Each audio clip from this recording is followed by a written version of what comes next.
Welcome everyone to What the Force, and welcome to our segment, What the Fandom, a deep dive into the neat and interesting ways we explore Star Wars and make it real for us. Today, we are going to be talking about safe space and not outer space. We're going to be talking about this with one such advocate and I would say conservationist, Joanna Wallace, the creator of the Galactic Fempire. I think I'm pronouncing that correctly. Yes. And Holocron Salon, which I am a member of both. Joanna is also a fellow podcaster at the Star Wars Hour by Channel Star Wars. Welcome, Joanna. Thank you so much for having me. I'm so excited to be here. So why I wanted to have on the show was because I kind of got introduced into this idea of being, it's almost like virtual clubs for Star Wars with like-minded folk, you know, like this idea that, hey, I can actually hang out and talk to people that believe the same way as I do about Star Wars, which is that I'm a pretty positive person about the fandom. The podcast itself is pretty positive. I'm not super positive about negative people in the fandom, but that's just the way I am. Yeah, same. I'm all about celebrating what you love.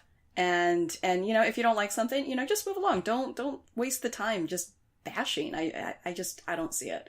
You know, there's things that I don't like, but I don't spend copious amounts of time like some people do, just going off and off and off. It just, I don't know, that seems like a very entitled mindset to me. Yeah, it is very entitled. I like that word to describe it. It's like Star Wars is, in my opinion, like this wonderful gift to my life that brings me so much joy. And to think that Star Wars owes you anything is kind of entitled. Oh, for sure. And especially in this day and age, like we are getting so much content and people will just nitpick and nitpick. I mean, they always have because it's Star Wars. But, oh my gosh, just the most little things people just rage about. And I'm like, you know, there's little things that I'm not into, but calm down. Like, no one owes you anything. Like, we went decades with, like, no new movies. Like, chill. Yeah, and I think that many women are more, I don't know, accepting of the fact that not everything is for them. Because literally there was so much time where we only had one woman in Star Wars. Yeah, like, for sure. That's like, a really good point. Yeah, that's a really good point. And I mean, I've adminned a few groups. So I adminned tell us all about your background. How many people are in Galactic Fempire? Because it's impressive. Most impressive. I know we have over 1,200 now, which is super cool. Because I started it a few years ago. I kind of rage started it. That's awesome. Just due to like how I was treated in other groups. Because like, you know, I've been a fan for like over 20 years and I've always felt really alone in it. I didn't know a lot of other female fans, especially on the crazy level of fandom that I was at. Like, I had friends in grade school. Yeah, like friend break up with me because I was too into Star Wars. Like, how sad is that? That's super sad. I would have been your friend, Joanna. I know! I would have been your friend too, and I would have been so happy.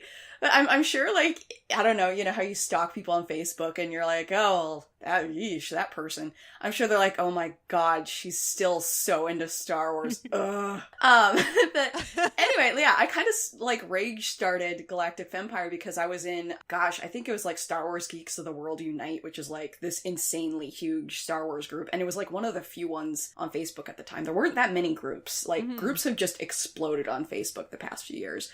But, I remember, like, bringing something up. It was about, like, the new saga.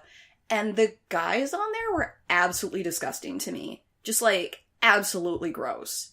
Just mean and saying sexual things to me. And I was just like, oh my gosh, like, what did I do to deserve this?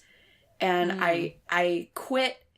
And I thought about it. I was like, this sucks. You know, I hate Star Wars being a boys club. And I know that there's, like, cool women out there who do it. Like, I see them cosplaying. I see these pictures online. They gotta be out there. So I slept on it. And I was like, help me come up with a cool name. And I literally woke up one day and was like, oh my gosh, Galactic Fempire. And I started it that day. And it was pretty slow for the first like year or so. But I would say within the last like 6 months or so, it has just blown up. And it makes me so happy every day. Like, all of you Fempire ladies out there, like, you guys make me so happy. Like, the Free For All Fridays, even though it's, like, usually not super Star Wars related all the time, just seeing just the wide variety of backgrounds y'all come from, oh my gosh, it makes me smile so much. And it's also very different from the other Star Wars groups that I've adminned. Mm-hmm. I just feel like, anecdotally, this sounds like I'm casting a wide net, but just the women seem to get along better and respect each other's opinions more. And men just are like, they tend to be like, these are my views. If you don't agree with it, then, you know, just, you could get out. Or they're just like mean and not, women seem to be more collaborative, like with, say, talking theories or, I mean, Galactic Fempire has a secret group within itself for Fempire members only who do fanfic, and they collaborate. So it's like Fempire fiction. So that's, it's so collaborative and it's so cool, and it's just so different how women consume the fandom versus men. And I actually just, like, you know, based on a previous podcast that I had, I gathered up Jade Max, who is, I have found out since then, like a really well-known fan fiction writer from like years ago, but because she took this break, not a lot of people know her in the new fandom. But a published author reached out to me on Twitter and said, "Thank you for bringing Jade Max on this show. Like, she was a formative person in my fan fiction writing, which led to me being an author." And I'm like, wow, that's amazing. And she has so much to contribute to that fan fiction group as a mentor, and also to show like her stuff. And it's getting her back into writing after some personal stuff that she was going through in her own life. And what I love about, especially like, because we're part of, you and I are personally part of a couple of different groups together. So Fempire Fiction, Galactic Fempire, which is just the ladies, but we're also part of this Holocron Society, which is, I love how you put it. It's like one of those French salons where they would talk about topics of Star Wars in like interesting ways and actually increase dialogue about Star Wars. But it's open to everybody. It's not just women, it's also men, and it's kind of open to anyone who kind of views things in a positive light. And I love that. I love that you care. I love that you care, and you see that, you know, sometimes people unfortunately need to be protected from the trolls so that they can be able to actually love this fandom and appreciate it the way that they want to. Yeah. And I mean, that sort of positivity, it's not the Pollyanna type of positivity. Like, you're totally welcome to be critical towards this stuff. So I want to clarify that there, because there seems to be a lot of people who think that like no bashing means that you're not allowed to criticize. No, you are totally welcome to criticize. It's just do it in a way that creates dialogue. You know, if you have issues with The Last Jedi, which a lot of people do, don't just say it's terrible and Rian Johnson sucks and da-da-da. Like, say, I had issues with the way that Rian Johnson developed Finn's character, and I felt that this was adequate. You know, that sort of stuff, that creates dialogue. When so many groups and forums out there are just like people just being pretty miserable sounding, in my opinion.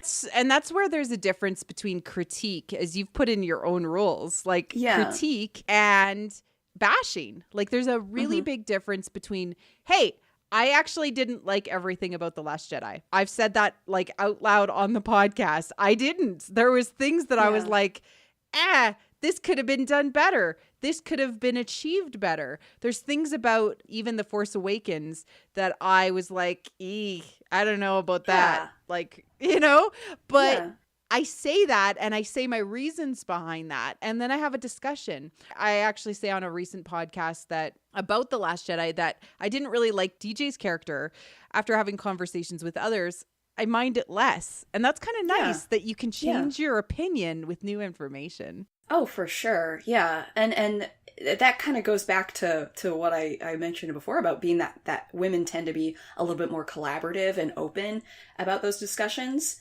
Just, again, in my observations, you know, adminning groups of like almost 30,000 people, over 80% men, that they're just, again, I'm not saying that all dudes are like this, but I've been in the same position where when someone broke something down for me, I was like, or when they kind of discussed their views of it, I was like, Oh, wow, that's really interesting. I mean, especially like with theories and speculation, like that is my jam. I love doing that. And, you know, when people bring up certain things like, oh, well, this is Ben Solo's background, and you know, someone said like, oh, of course he must have had a very isolated childhood because his dad's off doing races. His mom's helped building a new government. He's probably left with a nanny droid even. So poor kid. Like, no wonder why he's angry. Raised by C-3PO. Oh gosh, can you imagine? So, you know, that kind of played it, because initially I did not like Kylo Ren. I did not like Ben Solo. He stole my Han, he killed my Han Solo. But now he's like one of my favorite characters, and I think a lot of that has to do with groups like these, where people are actually open and willing to talk about stuff rather than just crap all over them. Yeah, it's so funny because, like, I've experienced hate on Twitter already. Just like having a brand new a brand new Twitter and a brand new podcast. It's only a couple of months old. Yeah. And, you know, I've already experienced some frustration with that, but I'm willing to have conversations with people. I'm willing to be out there, and I think that these safe spaces that you created are so important to establish and show fans you're not alone. Mm-hmm. There's tons of ladies, there's tons of men that feel that the fandom, just because the voices are louder, doesn't mean that there's more of them. For sure.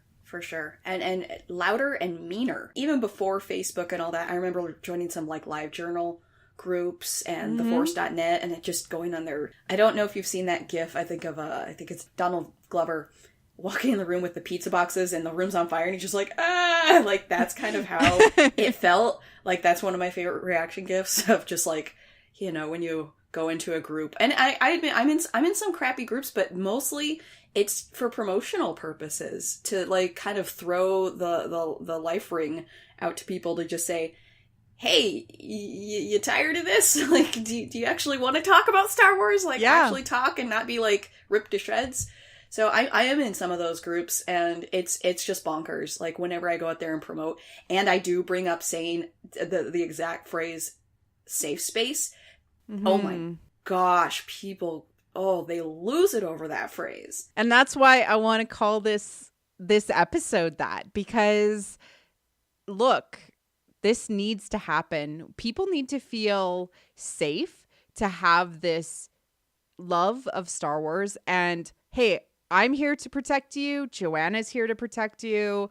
We're your backup. If you are ever on the internet and you're like, these people are coming after me, we would jump in the way, because there's something about knowing that you're not alone. And I know I'm not alone because I found Ty. Ty Black is like my lifeline. We talk about stuff literally every day. I send her a message. I'm like, hey, I'm thinking about this. But like, I also love posting things on Galactic Fempire or on Holocron Salon, because I know there's others like me, and that gives me strength. Yeah, and it's also, I mean, it's also a good outlet for, I don't know if your spouse loves Star Wars on such a crazy level. My spouse, he likes it, but he's not crying like I am over new stuff. And it's kind of nice to give them a break. Oh, yes. Yeah. Or I recently had a birthday, and he bought me a couple of really big Star Wars-y things. So he bought me a giant Walker Lego set, which I'm super pumped about, and a Hera Funko Bobble Pop, because like he knows that I've been looking for her everywhere, and I couldn't find her. And so like he gets it. He gets that, and he likes Star Wars. I love Star Wars. Like, yeah, same. Like I do these review shows with these guys, James, who's in the 501st, who is a different kind of Star Wars fan, I would say, than I am. And Liam, he calls himself a fan, not a super fan. Yeah. And like quite regularly, they say I put them to shame, both of them combined. Like they are just not as like passionate thinking about it like all the time as I am. All the time. Like all the time. Yeah. And yeah, it puts my spouse to like he thinks that I talk about it less with him now, which he was the one who encouraged me to start a podcast, because he's like, I don't think you realize how big a fan you are. Oh yeah. And I'm like, I'm really that big of a fan? I thought I was just a normal fan. I thought everybody was this way. Yeah, no, they're not. They're not starting podcasts and Facebook groups, and I have a Star Wars tattoo. I plan on getting more. I cosplay. Seriously, and I'm going to brag here for a second. Like, one of my biggest highlights was I was featured on StarWars.com, and it was amazing. So, yeah. I made a little baby Ahsoka, like, custom doll. Oh! And I spent forever on it. I'll show you some pictures, but... Yeah, can I share those out on the podcast? Oh, of course, yeah. And so I put it out there in the universe. I don't really go on Twitter, but I tagged Dave Filoni, Ashley Eckstein, and Pablo Hidalgo, and Ashley and Pablo retweeted it. And then like a day later, I got I got hit up by a writer from StarWars.com. I was like, oh my god, oh my god, oh my god! It was a great process. Like, she's so cool. I met her at Celebration and stuff, but it did take some time. It was like 6 months, 4 to 6 months or something before it was posted. And I didn't get a warning. And then I was in a meeting with my boss, and my phone just started bzz, bzz, bzz, bzz, bzz, bzz, and I was like, what's going on? And like just like all these notifications started coming in, and everyone's like, oh my gosh, this little baby Ahsoka doll, so cute. And it was really bizarre, but I was like so proud that it was on there. And a little bit of a sad thing, I gave a big shout out to my uncle, he's the one who really got me into Star Wars. He was also a super fan. He dressed up as Darth Vader in the 80s, like, and then he passed like a month after the article was aired or posted. And I don't know if he got to read it. I hope he did, but it was nice that I got both him and I kind of up there on StarWars.com. Oh, so yeah, that's awesome. Cool. Yeah. So like, tying into that, what is your either first memory or favorite memory of Star Wars? So I kind of like, I don't know, because I got really into it with the special edition. So I was like 11 or 12 when those came out. But I remember being around the toys. One of my neighbors, he had all the toys. He was much older than me, but we'd play with them. But I remember like the Tauntaun was like my favorite thing, because its belly's opened up, and I just like shoved stuff in there, and I just thought it was like the coolest thing. And when he moved away, like, I didn't know what it was called, but I wanted one for years. And so I remember that, and I also remember seeing the beginning of it before I could even read, but seeing the crawl on when it was airing on TV, and I was like, this is a lot of words for TV. Like, I don't know what's going on here. And it like lost my attention, but it wasn't until it hit me at such a good and difficult time in my life. And I think that's a big reason why I'm so into the fandom. My parents were going through a really difficult divorce. Like, my dad was abusive and just really crappy. And it was just like, okay, these 3 kids who are like pretty much nobodies were thrown into this crazy situation, and it's awful, but they came out on top and they're heroes, and you could do that too. Oh. Yeah, so that's why it's like super, super stuck with me for so long. And oh my god, I read all the books, and yeah, so it like pretty much from 1997 onward, I was bonkers. You know, I've loved it since I was a little kid as well, and you know, really got revitalized, you know, with the special editions coming out in theater. And I remember my dad and I went to every single one of them, and it's like one of my treasured memories. Like, we had to drive like an hour to get to the theater that would show them, and because we grew up in I grew up in a small town, and it's like, it's formative, you know, like it hits you at the right point in your life that you needed these stories to show you how to grow up in a way. For sure. And, even as I got older and more mature, and I'd watch them again, and sometimes, even now, like, I'll put on A New Hope, and something will just, like, pop out at me. I'm just like, I needed that right now. Like, I needed that bit to just, like, not give up hope, or to just get out there and kick some major butt, or what have you. Mm-hmm. And I love that about these. And I've seen these movies, like, countless times, but they're still relevant. Yeah, they're still relevant, and they tell the story. And I still notice stuff, like now with my kids. I have 2 kids that we review Star Wars together, and now we're rewatching it, and I still notice new things. Like I've seen A New Hope like a million times, and I'm like, oh my God. This new thing is just, here, 2187 was the cell block that Leia was in. So that's FN 2187. Like, mind blown. Yeah. And another thing, I think we've talked about this too. Like, we've talked a bit about Joseph Campbell, like in our groups and stuff. Yeah. And reading his work, and as well as the heroine's journey, it has given me a new appreciation for the genius of George Lucas and how he blended all these different backgrounds together. He created his own mythology, and that's been like my new big thing of recognizing newness in Star Wars. Because I'm just like, oh, it's the gathering of allies and the boon of success and like these little things. I'm like, oh, so that's been my more recent like relevant catch. And it's so fun.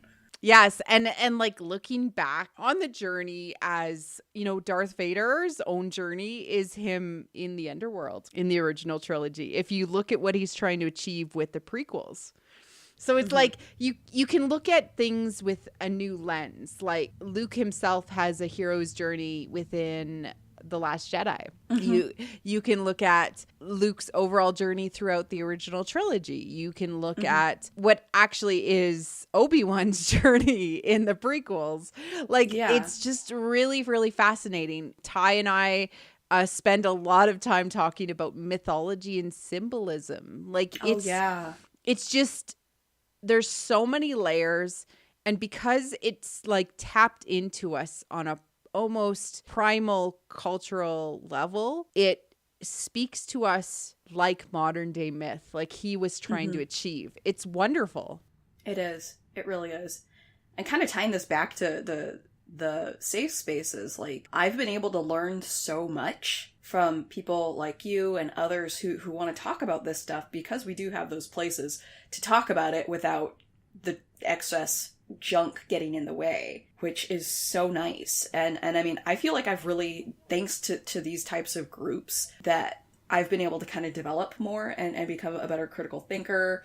I'm thinking about starting to write fan fiction. Like, I haven't done creative writing since like high school. It has awakened like so many new hobbies and schools of thought for me. It's just crazy. And here we all are. We're just like going about our day-to-day on our phones, at work, on our laptops, tablets, whatever, and we're connecting with people doing the same thing, and we're influencing each other's lives. I don't really think a lot of people think about that often, but just these like little profile pictures, they're actual human beings that we're connecting. Yeah, it feels very like, and I don't mean to say it this way, but spiritual in a way, because we're able to actually come together in a congress or in this safe space where we can actually feel the emotions that we feel from the narrative that is told to us. And it feels like we're able to be who we want to be.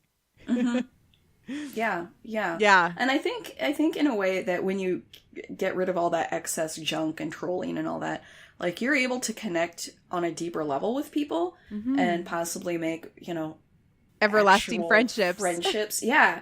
I mean, it was bonkers. Like I went to Celebration and met up with my former admin team, people I'd never met, totally different walks of life. And, I stayed in a room with my friend Rain, who she helped with the admin, the Holocron Salon, but she's since removed her Facebook, which I don't blame her for. It can be a time suck, I'll say that. But yeah, I roomed with her. We had a great time, and just the overall energy of celebration was super positive too. Oh my gosh, I was left so energized by that. It was just so much fun because everyone was just so excited. I was a little worried just because like I do see the nastiness in the fandom. No, and the people that go to Celebration, so James, my friend, who is also a co-host on the podcast, he's been to almost every single celebration that's been in North America because he's part of the 501st, and he goes. He always goes. And he said the trolls don't show up because they're not accepted. Yeah. and I'm sure like people know. I've seen at other conventions of women posting like really awful stuff happening to them about getting catcalled and groped and whatever. And the whole cosplay is not consent movement. They know that they'll get kicked out. Mm-hmm. And there's, you basically get banned for the entire weekend. So like if you're a jerk, like you just wasted $150. At least. Yeah, exactly. And like James has personally had to be almost like muscle for one of his fellow 501sters who cosplays occasionally as Twi'lek. Do you know her costume? She's a red Twi'lek with almost like Darth Talon. Darth Talon. Sorry, with, Darth like, the Talon. Tattoos and... Sorry, I said the wrong one. Yeah, Darth Talon. And like people have like grabbed her. Yeah. And he's had to like be in the way because like not all cons are Celebration, but to my knowledge, Celebration is a place that is one of these safe spaces. Like, cause everybody just knows that if you're there, you're a super fan and they can connect with you on a super fan level. I feel like, I don't know if this is cliche to say, but the trolls are afraid of the light. No, seriously. No, it makes sense. It makes sense because they'll get called out and just be like, no, get out of here. It's like, say if you were at a bar and you start a fight, you get bounced out. If you start talking crap to people and start messing up the whole atmosphere, you get bounced out of there. And I think it's the same thing. They just know that it's not gonna fly. Who even knows if they even have the confidence to say that sort of stuff in person? No. Like I got in kind of this is a little off topic, but I joined a new group recently, and it is one of these like positive safe spaces. I don't know if we'll have to bleep the title. Let me make sure I get this group's name right. Because it's kind of long, but they made a post about how they had to ban a member because he said something sexual about Padme. And sorry, I'm pulling this up. And they just were just like, just FYI folks, this will not be tolerated. And it was pretty late in the evening. Mm-hmm. And of course, the trolls come out, and this morning it looked like several people were banned. The group's name is Star Wars, for fans who aren't dicks about it. It's okay. I've recently made this podcast explicit. Yeah, I know. I just want to give a little bit of a warning there, but he seemed like a kid. Was going back and forth about how feminism is a cancer, and da-da-da, and... I mean, it just got into racism, and he was just like, "Oh no, that's not possible." And it was kind of entertaining to see him try. But I was just like, someone said something about berries and cream. I was like, "Yeah, let's stop talking about the troll and let's like, hey everyone, what's your favorite dessert?" And we started talking about our favorite desserts, and the kid got so mad, and like he kept posting like all these memes, and we just kept talking about desserts, and he was like, "You guys are all losers anyway." Well, the key is you don't feed the troll, right? Yeah, and we just didn't pay attention. He got banned. It's whatever, but it was kind of funny to watch that go down, because I am so used to being in these safe spaces where people are just like chill and mature and like want to talk about positive stuff and be respectful, but just it had been a while since I had one of those interactions online, and it was pretty entertaining to see this kid kind of get rage quitty over people not paying attention to him and talking about desserts instead. So we've talked about maybe your worst experience with a safe space. I don't know, because or worst experience online, because it's why you invented safe spaces, or you started creating them. But what is your favorite thing that has happened in a safe space? Oh, geez. So I think that this is such a feat especially for an online forum. So we all know The Last Jedi has been really divisive. Mm-hmm. Good and bad. The master post, so we did this democratically. I was like, okay, everyone, what do you think that we should do? Should we have spoilers live? Should we have everything in a dedicated thread? What should we do? So we decided that as a group, and we decided to do a dedicated thread for the first weekend. So that was cool. Everyone, just came to a conclusion. But that thread was like over 500 comments about the movie. Woo! Yeah, it was huge. No one was banned. Everyone was super respectful. There were people who didn't like it, but they didn't bash. They critiqued, and it was just a really good conversation. Whereas on the other hand, the other group that I used to admin, which was much larger, oh my gosh, I was just like exhausted, and there was like 14 of us at the time just deleting comments and warning people, and it was like all weekend. And I'd be like, oh my gosh, I can't do this. I need to go back to Fempire and just kind of get like, revitalized. Chill. Yeah, to actually like not work hard. And I mean, again, like the members there, they make it so easy. I've banned 4 people ever in that group. But like that, I'm so proud of what we have built together. I mean, you included, everyone who's a member of these groups. I'm so proud that we've built that this is becoming a normal thing. We're changing the everyday normal in the fandom. Even outside the fandom, people are like, oh, Star Wars fans. Like, I'm proud that we're changing that narrative. I think that what you're actually showing is that there is actually more normal fans who are reasonable than there are loud fans that are unreasonable. Yeah, for sure. And we're shutting those loud fans down. Like, they're finding the right place to congregate. And let's face it, unreasonable, jerky fans, you guys can find something else to be passionate about that you will be respectful about. Yeah, I mean, if they want to be jerks, they can go create a unsafe space. A Star Wars group for people who hate Star Wars. Yeah, who keep on watching and buying the movies. Mm-hmm. Yeah, it's confusing. I know the listeners can't see it, but the face that you made was perfect. Just like, well, it's like, oh my gosh. I love the irony of people who are like, I watched this movie 3 times, but I hate it. It's like, yeah, okay, dude. Yeah. Like, I don't really see that in other fandoms though. Like, I don't know if it's this sort of like self-hatred or I feel like there's some people who just don't like to talk about things that they don't like. I mean, not just Star Wars, but I think that some people feel like that makes them more intelligent or a deeper thinker, or that they're better at analyzing it. Because like I see this in music, I see this in TV shows. Yeah, like it's I don't know. I'm not that type of person, so I don't understand that mindset. But I see it so much. I think that, so, not to get a little Star Warsy on you. Oh, on a Star Wars podcast? How dare you? No, I know, right? I actually do think that people think that it is the easy path to get what they want. And it is the dark side. And the light, although harder to be more respectful, is actually more worth it. Mm-hmm. Yeah, it is a harder path, for sure. Yeah, and I love being part of the groups that I have been asked to join, that you admin. I love all of them. I love the people that are part of it. I haven't had a negative conversation with anybody. I haven't been frustrated at any vitriol.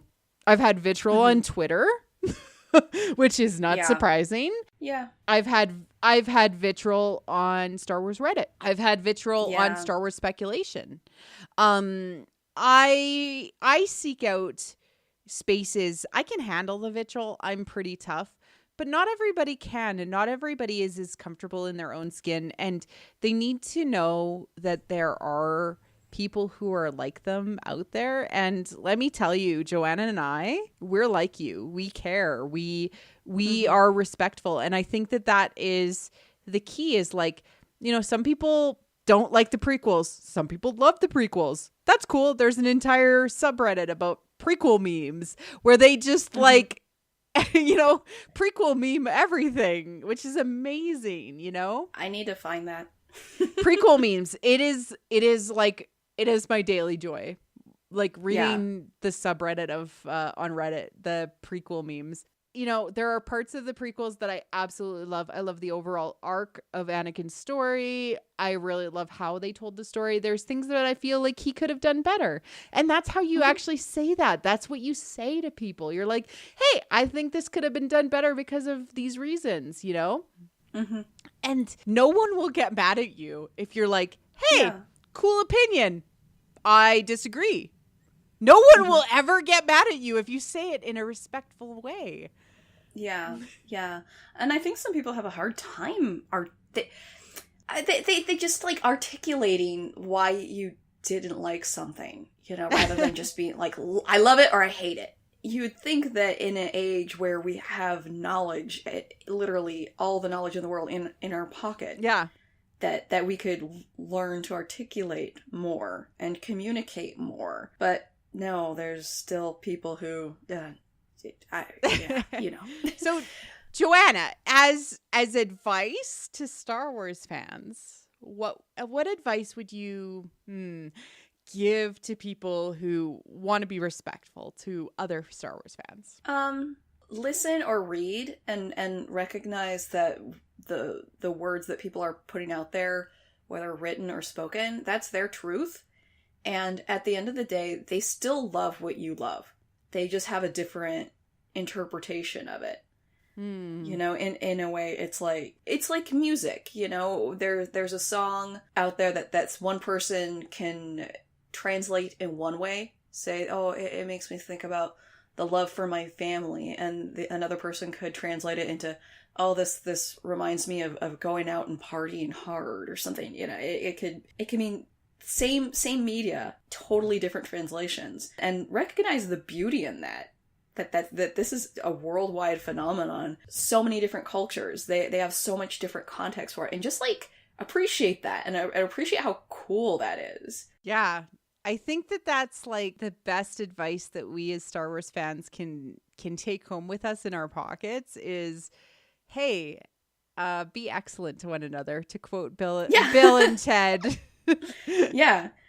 Or if we wanna quote Rose too, just like, it's not about destroying what you hate, it's saving what you love. Yeah. And we both have things that we have issues with in the overall story.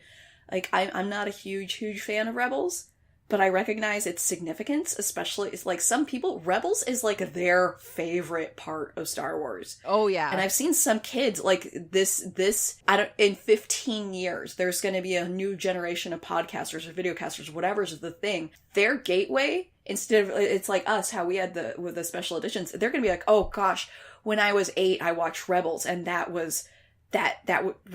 meant so much to me, and it's so classic, and I don't really like A New Hope, but I love Rebels, that's my thing. And I think that's really beautiful. Yeah. There's just this relevance, and these things that speak to people, and with Star Wars there's so much to pick and choose from. I picked up the book, this specific book, and that's what got me into Star Wars. Or I picked up this comic series about Star Wars, and that's what got me into. Or I watched the Droids cartoons as a kid, or the Freemaker Lego cartoons, the Lego video game. Like, everybody's experience is personal to them, and we as a respectful society can respect that. Hey, your experiences are not the same as mine. Yeah. Even though it's the same bubble, we all love this bubble. Yeah. But it's different. We have certain parts of it that we like more. And I don't know, that's just, it's so cool. And as I've admined these other groups and seen younger kids who are like 13 in there, and they are just bonkers about the prequels, like, that's their Star Wars, and yeah, it's really fun to think about. There's kids right now who, they're at that prime age where they're impressionable, and they're the next generation, and we're gonna have so much more content go out. Like, this is gonna go on forever. Yeah. And it's really cool because it's gonna link so many different generations of fans. I love that. I think that's so cool. I mean, right after Force Awakens came out, I went to Disneyland. And I'm sure some people have heard me talk about this before, but this is just like such a huge shift for me. I went to Disneyland and I saw all these little girls and boys like dressed up in little Rey costumes and like, oh, Rey is so cool. I love Rey so much. I was just like, we have more female role models. Boys are respecting this female lead. They think that she's cool. They want to be her too. And this is what they're growing up with. This is going to have an impression on their overall morals, because Star Wars is such a moral story. Mm-hmm. And they're hopefully going to be, you know, continuing on and maybe raising even more Star Wars kids in a few decades from now. So I just love to think about that sort of stuff. My kids have no choice. They've been told they've told me they're forced Force fans. Mm-hmm. I want to know, like, I'm going to ask them again when they're like, you know, 20 or so, like, hey, what was Star Wars to you when you were kids? Because I really am interested to see, because like we're doing this really cool thing where we're watching through the saga, and then we're going to watch the Star Wars stories after it. But they've been bugging me to watch The Last Jedi, like since it came home. And I'm like, no, we're watching through the saga in order. And they're like, but we want to watch The Last Jedi. And I'm like, maybe that's the one that stuck with them. Yeah. Yeah, for sure. And you know, it's interesting because there are kids in that movie too. Mm-hmm. Which we haven't seen kids in Star Wars for a while, like actual children. So I think, I don't know, I think that could kind of speak to kids too. The Clone Wars we saw a little bit. We did. Yeah. And Rebels we've seen these like adolescents, you know? Yeah. And babies and stuff. I think there's just something about like human children though. Yeah. And especially with the way The Last Jedi ended, it shows like a 8 to 10-year-old boy or so. He's the future. Passing the torch. Yeah. And I think that's a really powerful message for kids too, because it tells them like, yeah, the future relies on you. As cheeseball as some people think it is, I love it because it's the potential's there, and it shows kids that they have potential, even though this kid is basically a slave. Yeah, we don't know for sure. I don't know if you're the Canto Bight book, but there's paid fathier help that are children, but I think there's also indentured servants and slaves. I don't know, but this kid, his job sucks. Yeah. But he's not going to let that get him down. And I think that's such a beautiful message for kids. Oh, yeah. And, oh, my. It's what I love about Star Wars is, like, it teaches us the lessons that sometimes, because of how you grow up or who you grow up with, you don't learn from the right source. Mm-hmm. You know? And that's what I'm loving about the sequel trilogy, is that it's really answering these questions of growing up. And you know, the original trilogy did it too. And it tells so many unique stories. Like even Luke's, as an older gentleman, he tells a different story about how you can be disillusioned in your older age and still find peace and purpose. Even Leia, you know, you can feel lost as a mother who has lost her child, but you can still find hope. You know, there's so much truth to these characters, and I love it. Yeah. And like I said before, there's something to pick from everyone. There's something that's relevant, I think, for all ages here.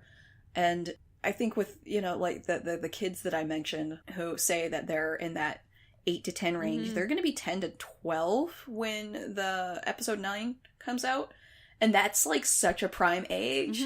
So I'm excited for them. I don't know, like when I see these movies multiple times, or like if I'm kind of lucky, I get seated next to a kid who's around that age or they're impressionable. For example, I saw the new Ghostbusters movie that came out a few years ago with the all-female cast. And I sat next to a family with a little girl who was about 7.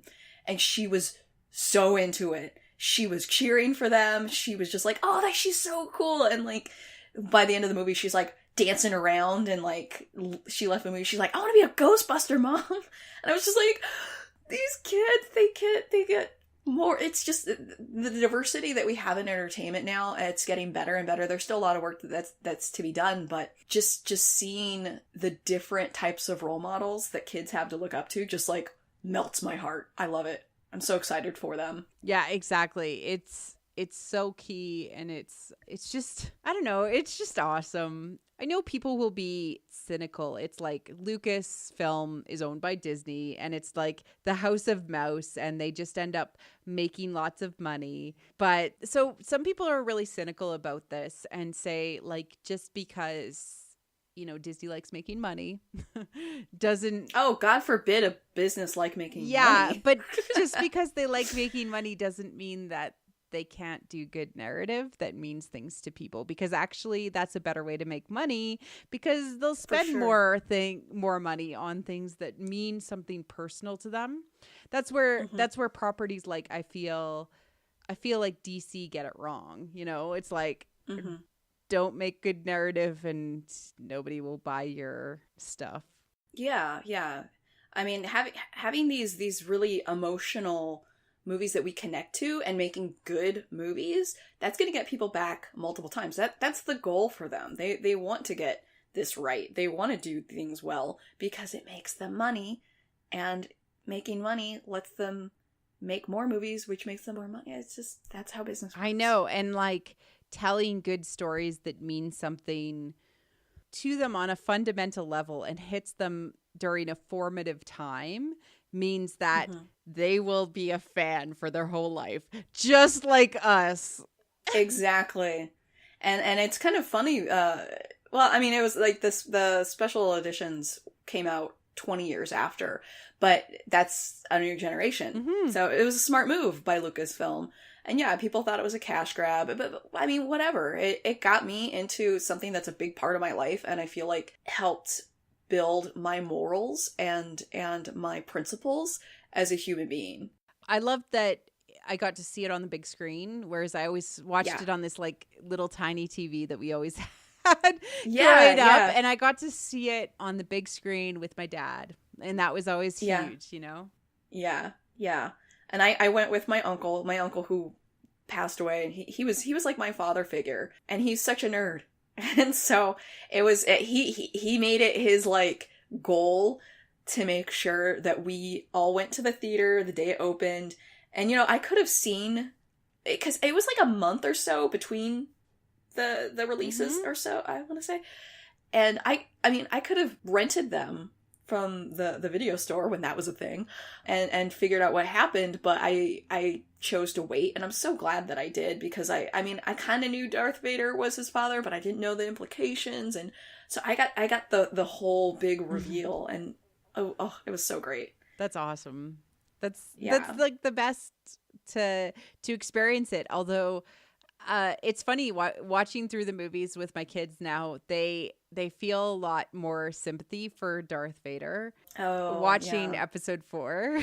It's just really fascinating to see how, watching from episode 1 on, because I wanted to give them that to see like how they felt about it. They were very they critiqued 2 and 3 a lot, like a lot more than I thought they would, and they were very smart with their comments. My daughter specifically said she felt like Palpatine would never be happy in the end. Yeah. And I'm like, that's very insightful. That's good. Yeah, for sure. So Joanna, I want to ask you, so if you are a fan out there and you are feeling down because you don't know where everybody knows your name. I don't know why I just went into the Cheers song, but no, you don't know where to go to find people who are nice and fans and chill. What do you do? Well, I mean, Star Wars or not, I think. So I mean, I created MySpace. I was like, this is how things are going to happen, and I think it wasn't as successful as I wanted it to be initially, but it now is, thankfully. But the energy that I put out there, I got back tenfold, easily. So I think that if you're looking for someplace that's nice, you can take the initiative and make it. which, you know, when you run the show, it's kind of nice. Because you don't have to, if someone's being crappy, you're like, okay, I don't want to see you anymore, bye. And then you could ban them. Hooray.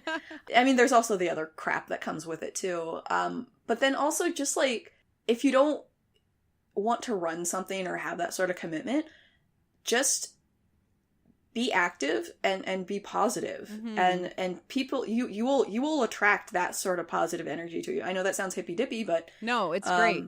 It's you get what you put out in the universe, for sure. I'm a big believer of that. And I feel like the groups that I've started are a really big example of that. I mean, seriously, like the other group I used to admin, we had over 3,000 banned people. It was like a daily occurrence. And in Vampire, I have 4 bans in like 3 years. And I remember what each one of them was for. So, I mean, people were just, they were being nasty. They were being homophobic. They were being anti-female and anti-feminist and just being mean. And they're gone, and we're better off for it. Yeah. And think about being in society is that you have to be cool to other people, you know? And that's what you've created, and it's wonderful.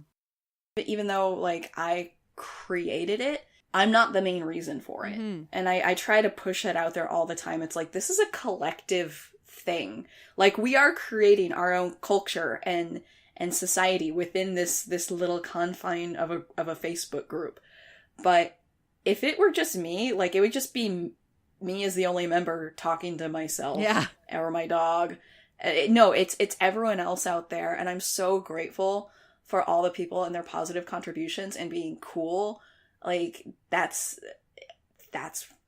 what makes it good. So then I would like to say thank you, Joanna, for coming on the show and talking about this with me. It was a tough topic. It's a topic that even mentioning in the wrong Twitter conversation will get you endless amounts of hate. Oh, yeah. And like I said before, every time that I've promoted a safe space, people think that it's censorship and that it's for people who are weak and it's for people who can't, quote unquote, handle the truth. That's not what it is at all. It's just people who want to be chill and not deal with drama. Like, we're all adults or adult minded. I mean, there's some people who aren't, who you know, are the Facebook age is 13. They act more adult than a lot of adults that I've interacted with. And, you know, it has a bad term or a bad rap, I guess, from certain groups. But having a safe space just means that you're not dealing with violence or threats. Yeah. Or just crappy behavior. Yeah. And you know what? It's not about whatever connotation that you want to put on it. It's what it means to the people that are part of it. And the people that are part of it realize that it's a place that they can thrive. For sure. Yeah. And I mean, it just always cracks me up, like, why, if people have an issue with safe spaces, do they want to be in a dangerous space? I don't know about you, but, like, I don't want to go down, like, some bad neighborhood alley. I want to be safe. To me, I get the same feeling from being part of your groups as curling up on the couch and watching some Star Wars with some popcorn, with a blanket, and just, you know, relaxed and chill. And that is what it's all about. It's not about whatever weird stuff people want to bring into the conversation. It's about being chill. Yeah. So, yeah, I just really, really enjoy interacting with both groups every day. Like, I look forward to it. I look forward to it every day, and just, I get to share my excitement and like I said, share my positive vibes with people, and they share it with me, and it's just, oh yeah, definitely next celebration, we're going to have a meetup, and it's going to be a lot of fun, and I'm really looking forward to it. And I would love to have more conversations with more ladies, because I think that this is just a general topic that needs to happen, where ladies of the fandom, like the Looking for Leia people, the, you know, you having discussions about inclusion I think in Star Wars, as well as diversity, is really important to have. And, you know, in a respectful manner, like you set the stage for. Mm-hmm. Yeah. And unfortunately, in a lot of other groups that aren't safe spaces, you get literal hate from people who do not want inclusion, that they don't want people of color, they don't want women. And that is terrifying to live and know that there's people out there who don't want visibility to people like me, a woman, or people of color. They don't want to see that. And that feels like a threat on a very personal level, even though it's not direct. Yeah. And it's more like, hey, you know what? We're talking about it. So sorry. Mm-hmm. And it's happening. Sorry, the world is evolving without you. Like, exactly. And I'm perfectly fine with you saying hashtag not my Star Wars, because guess what? It is my Star Wars. It's my Star Wars. See you later. Like, bye. It's easy to pick out the people who you don't want to interact when they say stuff like that. Exactly. You're like, hey, you're not included in my conversation. Congratulations. Yep. Blocked, ignored, banned, muted. Exactly. Goodbye. Yeah. And you know what? Hey, I'm chill. I'm respectful. I respect a lot of people. I respect people who are also chill and respectful. And that's all it takes. That's the keys to my heart, is being chill and respectful. And it's not that hard. Like, really, like, being a jerk and bashing on stuff and attacking people. Oh my gosh, that takes so much effort. Like, that must be exhausting. Well, I think for some people, it does feel like the quick and easy path, but it's, and more seductive, but it's not. It's easier. Yeah. It's easier and more joy-filled to come to the light. Mm-hmm, for sure. Totally agree with you. So, Joanna, thank you again for coming on the show. This has been What the Fandom with What the Force, Safe Spaces. I'm going to use the word. Joanna, where can they find you? So, on Facebook, search for Galactic Fempire and Holocron Salon. Those are under the group tab, so check those out. Please join. We'd love to have you in our safe spaces. And if you want to check out my personal stuff, at Miss Upsetter, Tumblr, Instagram. I kind of do Twitter sometimes. So yeah, that's where you can find me. That's great. Thank you again for coming on the show. This has been What the Force, and we're available on iTunes, Stitcher, Google Play, and generally podcatchers all over. We are on Twitter at WT4 Show, and our website is whattheforce.ca. Please reach out and start a conversation. We are a safe space.